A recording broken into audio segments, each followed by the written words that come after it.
কিভাবে আমরা রমজানের প্রস্তুতি নিব, কিভাবে আমরা চললে আমাদের জন্য রমজানটা পালন করা, রমজান মাস কাটানো আমাদের জন্য সহজ হবে, এটা আজকে আমরা খুব সংক্ষিপ্ত আকারে জানবো।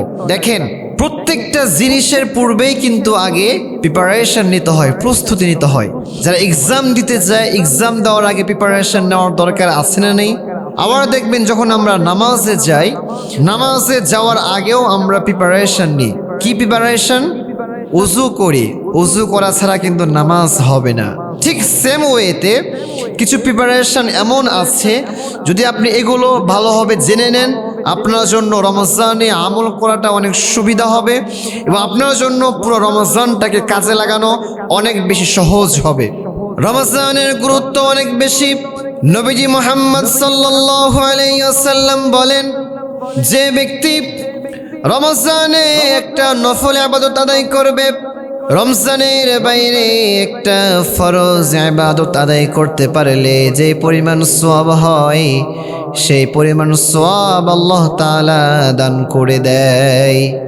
আবার যদি কেউ রমজানের মধ্যে একটা ফরজ ইবাদত আদায় করে, রমজানের বাহিরে 70টি ফরজ ইবাদত আদায় করতে পারলে যে পরিমাণ সওয়াব হয়, সেই পরিমাণ সওয়াব আল্লাহ তাআলা তার আমলনামায় দান করে দেয়। তাহলে বোঝা গেল রমজানটা অনেক গুরুত্বপূর্ণ একটা মাস। এই রমজানে আমাদেরকে সময় হেলায় ধুলায় নষ্ট করা যাবে না। এই রমজানকে আমরা কিভাবে কাজে লাগাতে পারি, কিভাবে আমরা রমজানে বেশি বেশি আমল করতে পারি, প্লিজ আমাকে খুব ভালোভাবে শুনতে হবে। এখন এমন কিছু কথা বলবো যে কথাগুলো আপনার জীবনে অনেক গুরুত্বপূর্ণ কথা। এই কথাগুলো শুনলে আপনার রমজানটা হবে অনেক সুন্দর এবং আপনার লাইফ চেঞ্জিং রমাদান, পুরো জীবনটাই আপনার পরিবর্তন হয়ে যাবে। এই রমজানে আপনি প্রথম যে কাজটা করবেন সেটা হলো দিনের বেলা সুন্দরভাবে রোজা রাখবেন একজনের জন্য। তিনি কে? আল্লাহ তাআলার জন্য রোজা রাখবেন, মানুষকে দেখানোর জন্য নয়।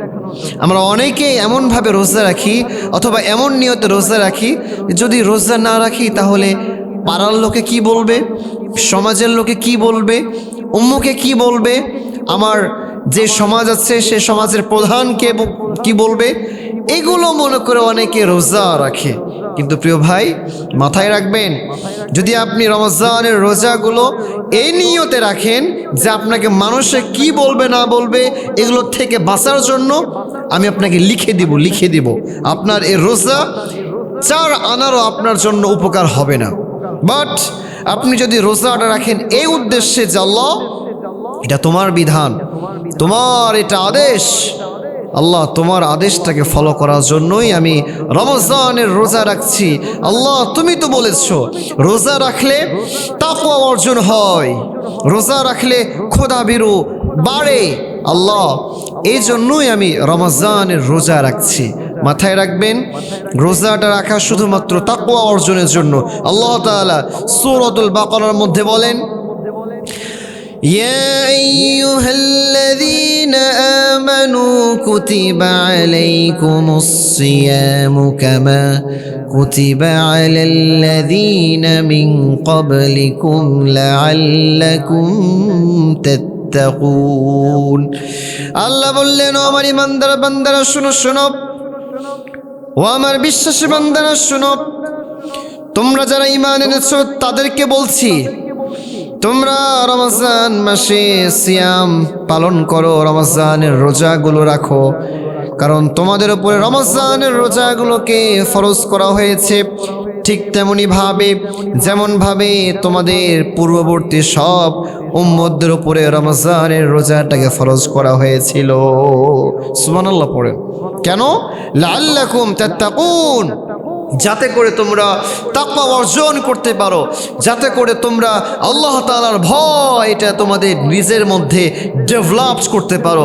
মাথায় রাখবেন, যখন একজন মুত্তাকি বান্দার অন্তরের মধ্যে তাকওয়ার এই গুণ চলে আসবে, যখন সে অলওয়েজ এটা ভাবতে পারবে পৃথিবীর কেউ না দেখুক, পৃথিবীর কেউ না জানুক, Allah is watching me, Allah is watching me, Allah কিন্তু আমাকে দেখছেন। জাস্ট এই ফিলটা যদি আপনার মধ্যে থাকে, আপনার দ্বারা গুনাহের কাজ করা অসম্ভব হয়ে যাবে। আপনার দ্বারা মানুষকে ওজনে কম দেওয়াটা অসম্ভব হয়ে যাবে। আপনার জন্য একটা হারামভাবে গার্লফ্রেন্ডের সাথে কথা বলাটা অসম্ভব হয়ে যাবে। কারণ আজকাল যুবকেরা দেখবেন অনেক সময় গার্লফ্রেন্ডের সাথে চ্যাটিং করে, গার্লফ্রেন্ডের সাথে কথা বলে রোজা রাখার পরেও। কেন? তার ভিতরে আল্লাহর ভয় নাই। আল্লাহর ভয় নাই। আল্লাহর ভয় না থাকলে সে কোনো দিন ভালো কিছু করতে পারবে না। আল্লাহর ভয় যদি না থাকে কখনো আপনি বাঁচতে পারবেন না। গুনাহের কাজ করবেন, যদি আল্লাহর ভয় থাকে আপনার দ্বারা গুনাহের কাজ অসম্ভব হয়ে যাবে। এই জন্য প্রিয় ভাই, রমজানের রোজাগুলো এটা একমাত্র শুধুমাত্র আল্লাহ তাআলাকে রাজি খুশি করার জন্যই যেন আমরা আদায় করতে পারি। আল্লাহ তৌফিক দান করে, আমিন। এটা হলো 1 নম্বর আমল। নাম্বার 2, রমজানে বেশি বেশি আপনি কোরআন তেলাওয়াত করবেন। কি করবেন? বেশি বেশি কোরআন তেলাওয়াত করবেন। কারণ রমজানে আল্লাহ তাআলা এই কোরআনটাকে নাজিল করে দিয়েছেন। সুবহানাল্লাহ পড়ে। এই কোরআন আপনি যত পড়বেন, এই কোরআনের সাথে আপনি যত লাগবেন, যত বেশি কোরআনটাকে আপনি আপনার জীবনে ফিট করাবেন, তত বেশি আপনার জীবনটাকে বরকতময় জীবন করবেন। একজন তিনি কে? এই জন্য রমজানে আপনি যত বেশি কোরআন তেলাওয়াত করবেন, প্রত্যেকটা হরফে হরফে আল্লাহ তাআলা আপনার শত শত সওয়াব দান করবে। সুবহানাল্লাহ পড়েন। প্রিয় ভাই আমার, সামনে রমজান আসছে, এখন থেকে নিয়ত করেন যে আমার জীবনে যাই হয়ে যাক না কেন, আমি এই বছর 30টা রোজায় রাখবো। আমার জীবনে যাই হয়ে যাক না কেন, আমি কখনো তারাবি মিস করব না। আমার জীবনে যাই হয়ে যাক না কেন, আমি কখনো কোরআন তেলাওয়াত ছেড়ে দিব না। পারা যাবে তো ইনশাআল্লাহ। আল্লাহ তাআলা প্রত্যেকটা মুসলিম ভাই বোনকে কথাগুলো বুঝে শুনে আমল করা তৌফিক দান করুন। সকলে পড়ছি আমিন।